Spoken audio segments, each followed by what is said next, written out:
A group of four Republican lawmakers on Tuesday filed articles of impeachment against President Biden, saying he should be removed from office for not securing the border, for the way U.S. troops were removed from Afghanistan, and for seeking to impose a ban on evictions even when he said it might not pass constitutional muster.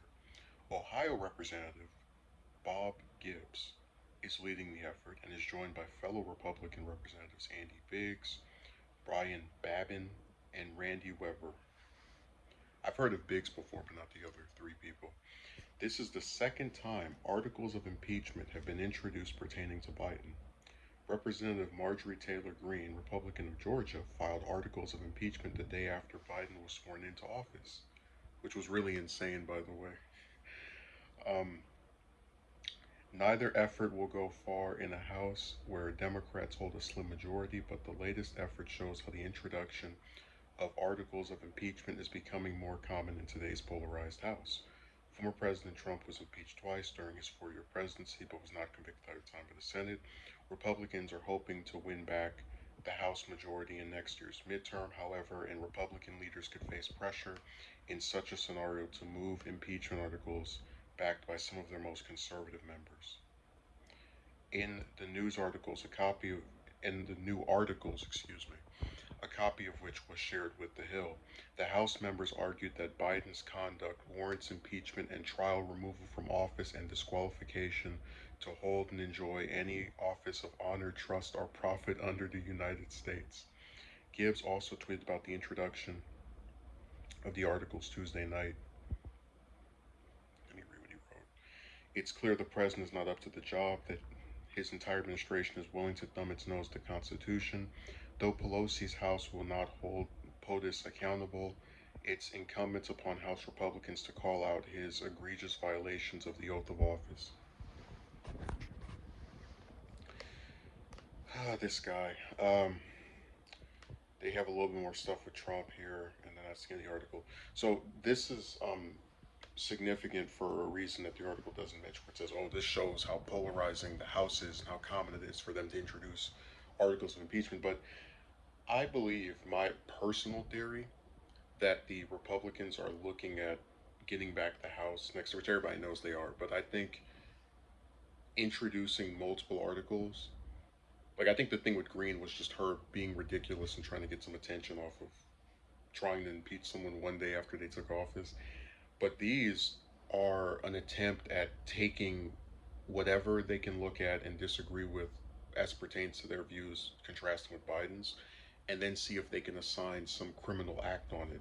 So, getting out of Afghanistan, by virtue of any normal person looking at that, would not be seen as something that is considered an impeachable offense. Biden couldn't control if the Taliban took over after U.S. troops left in a war that he became the commander in chief of during not even its last quarter. This is a conflict that went on president after president for 19 years before Biden took office. Um, and the securing the border thing, I don't, guys, we've been over this before. Illegal immigration goes on administration after administration, and contrary to to what people like to say about Democrats, Obama deported the most illegal immigrants of any U.S. president, averaging 400,000 a year the entire time he was in office. So this idea that Biden specifically is not securing the border, you could say the same thing about really any of his recent predecessors. I mean, yeah, Trump tried to build a wall, but illegal immigration still occurred while he was in office. Same thing with Bush. They had ICE at that time, and it persisted. And even with that program, they're still not able to get a curb on it. But again, it's just me saying a lot of the stuff that they're trying to say are reasons he should be removed from office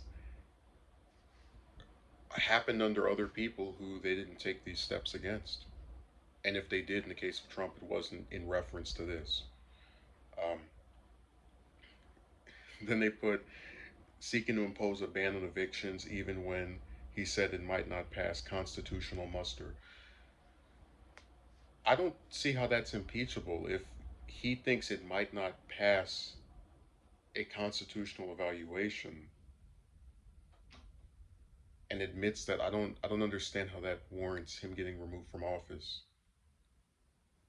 So saying that you think something might not hold up under the law should get you yanked from your position.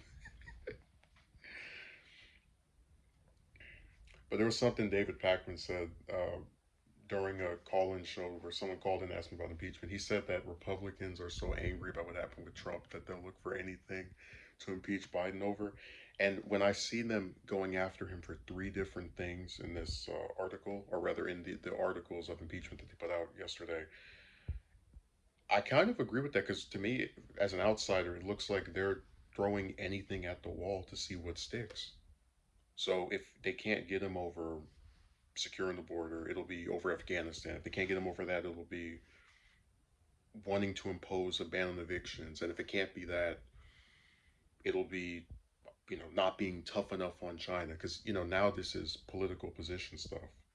Uh, the way U.S. troops were removed from Afghanistan, that's them editorializing. They're not legitimately explaining what he has done that warrants getting removed as a result of violating a law. They haven't shown it. But this is just their attempt to get back, and it's still important, in my opinion, because it's going to show you that if the Republicans get the House and Senate back, which they probably will, you know, give or take one or two elections, I think there's a very solid chance that they use the stuff in this series of offenses to try and make an attempt at getting rid of him, which is going to fall through because they're going to get a slim majority. So, they're just going to be like, oh, Biden got impeached too, but no one's actually going to get convicted.